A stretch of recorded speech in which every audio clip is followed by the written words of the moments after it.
ఇది ఇంతకు ముందు చేసిన భజగోవిందం వీడియో యొక్క కొనసాగింపు. ఈ భజగోవిందం వీడియో లింకును ఈ వీడియో డిస్క్రిప్షన్లో ఉంచుతున్నాను, వినండి.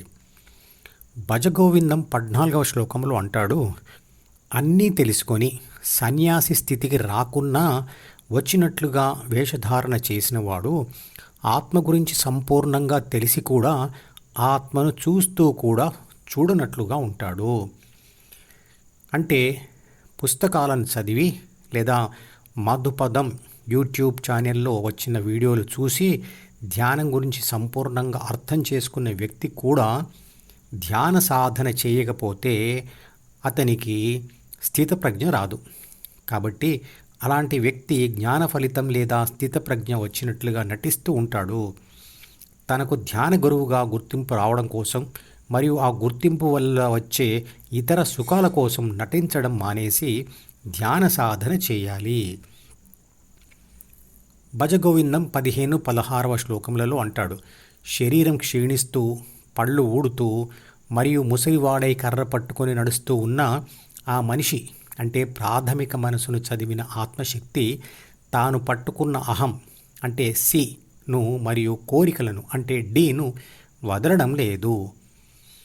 ఎన్ని విషయాలు తెలిసి ఉన్నా కృష్ణుడు చెప్పినట్లుగా వైరాగ్యం మరియు అభ్యాసం అనే 2 సాధనాలు ఉపయోగించినప్పుడు ద్వితీయ మనసులోని అహంకారం మరియు జ్ఞాపకాల పుస్తకంలోని కోరికలు వాటంతట అవే నశించవు.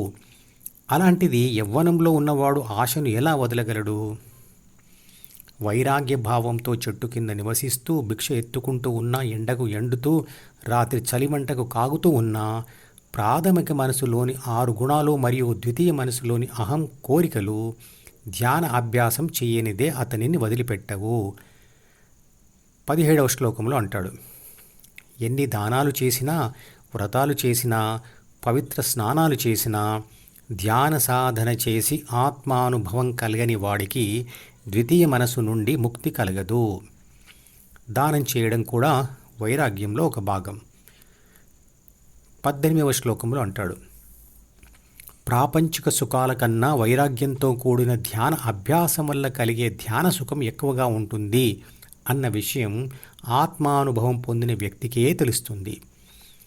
గుడిలో చెట్టు కింద నివాసం, నేలపై నిద్ర, తోలు వస్త్రం కప్పుకోవడం, దేనిని ఇతరుల నుండి స్వీకరించకపోవడం మరియు ప్రాపంచిక భోగాలు అనుభవించకపోవడంతో వచ్చే బాధను మరిపించే ధ్యాన సుఖం యోగికి ఎక్కువ మత్తుని ఇస్తుంది. ఉదాహరణకు, మద్యం అలవాటు ఉన్న వ్యక్తి ఇంతకుముందు చెప్పిన సమస్యలన్నీ ఉన్నా కూడా వాటిని పట్టించుకోకుండా మద్యంనే కోరుకుంటాడు. 19వ శ్లోకంలో అంటాడు, ధ్యానం చేస్తున్నవాడు కానీ, ప్రాపంచిక సుఖాలు అనుభవించేవాడు కానీ, బంధాలు పెంచుకునేవాడు కానీ ఎవరి ధ్యాస అయితే హృదయంలో స్థిరంగా ఉంటుందో వారికి శాశ్వత శాంతి మరియు ఆనందం ఉంటాయి. 20వ శ్లోకం అర్థం, ధ్యాన పద్ధతి తెలుసుకొని నామజపం చేస్తూ ధ్యాసను హృదయంలో స్థిరంగా నిలిపి పవిత్ర గంగాజలం లాంటి ఆనందమును తాగినవాడు అమరుడు అవుతాడు. అంటే తానే శాశ్వతమైన విశ్వశక్తి అని తెలుసుకుంటాడు. ఇక 21వ శ్లోకం యొక్క అర్థం, ధ్యాన సాధకుడు తనకు అంటే తన ప్రాణశక్తికి తన భార్య గర్భం ద్వారా పునర్జన్మ కలగకుండా రక్షించమని ప్రార్థిస్తున్నాడు. ప్రాథమిక మనసులో ఉండే 6 గుణాలలో ఒకటైన కామం ద్వారా తన ప్రాణశక్తికి తన సంతాన రూపంలో పునర్జన్మ కలుగుతుంది. అంటే అతను తనకు 3 బాధ్యతలతో కూడిన 6 గుణాల నుండి అంటే ప్రాథమిక మనసు నుండి విముక్తి కోరుకుంటున్నాడు. స్థితప్రజ్ఞ కలిగిన వాడు ఎలా ఉంటాడో 22వ శ్లోకంలో చెబుతాడు. ప్రాధాన్యత లేని ఏవో ఒక బట్టలు కట్టుకొని అంటే బట్టల మీద శ్రద్ధ పెట్టక పాపపుణ్యములు అంటని కర్మలను చేస్తూ ప్రాథమిక మరియు ద్వితీయ మనసులను వదిలినవాడు అయితే చిన్నపిల్లవాడిలాగా లేదా పిచ్చివాడిలాగా ఆనందిస్తూ ఉంటాడు. ధ్యాన ఫలితం పొందడానికి ఏం చెయ్యాలో 23 మరియు 24వ శ్లోకంలో చెప్తాడు. నేనెవరు, ఎక్కడి నుంచి వచ్చాను, నా తల్లి ఎవరు, తండ్రి ఎవరు అని ఆలోచించాలి. మెలకువ రాగానే కలను ఎలాగ విడిచిపెడతామో అదేవిధంగా ఈ ప్రపంచాన్ని కూడా విడిచిపెట్టాలి. ఈ ప్రపంచమంతా సారం లేనిదే అని భావించాలి. విభేదాలను విడిచిపెట్టి అందరిలో ఉన్న ఆత్మ ఒకటే అని గ్రహించాలి. 25వ శ్లోకం అర్థం. త్వరగా ఆత్మానుభవం పొందాలంటే వైరాగ్యంతో ఉంటూ ధ్యాన సాధన చేయాలి. శత్రువులు, మిత్రులు, పుత్రులు, బంధువులతో ఎవరితోనైనా స్వార్థపూరితమైన స్నేహం కోసం ప్రయత్నం చేయవద్దు. మరియు విరోధం కోసం కూడా ప్రయత్నం చేయవద్దు. అందరిలో ఒకే ఆత్మ ఉంది అనే భావాన్ని పొందాలి. ఇక 26 నుండి 31వ శ్లోకములలో ఇలా అంటాడు. 2 మనసులను వదిలి ఆత్మజ్ఞానం పొందాలి. ఆత్మజ్ఞానం లేనివారు ద్వితీయ మనసు యొక్క డీలోని కోరికలతో పీడించబడతారు. దానం, తపస్సు, యజ్ఞం చేస్తూ వీలైనంత సమయం యోగుల సమక్షంలో ఉండాలి. సుఖాన్నిచ్చే ప్రతి విషయం తర్వాత దుఃఖాన్ని తెస్తుంది.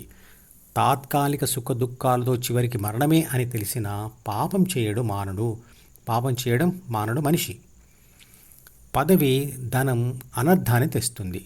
దానివల్ల ధనవంతుడైన తండ్రి హిరణ్యకశ్యపుడు ప్రహ్లాదుడికి భయపడ్డట్టుగా చివరికి తన సొంత పుత్రుడికి కూడా భయపడతాడు.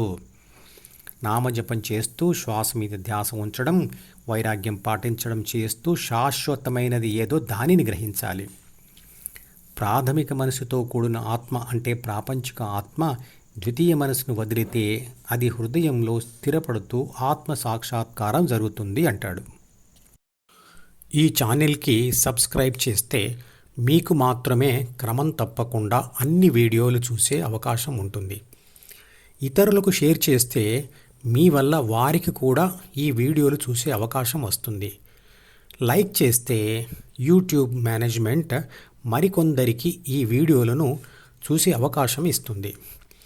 మీరు సబ్స్క్రైబ్, షేర్ మరియు లైక్ కూడా చేస్తే ఎక్కువ మందికి ధ్యానం గురించి తెలిసి సనాతన ధర్మాన్ని వ్యాపింపచేసి దానిని కాపాడే ప్రయత్నం చేస్తారు. ధర్మో రక్షతి రక్షితః.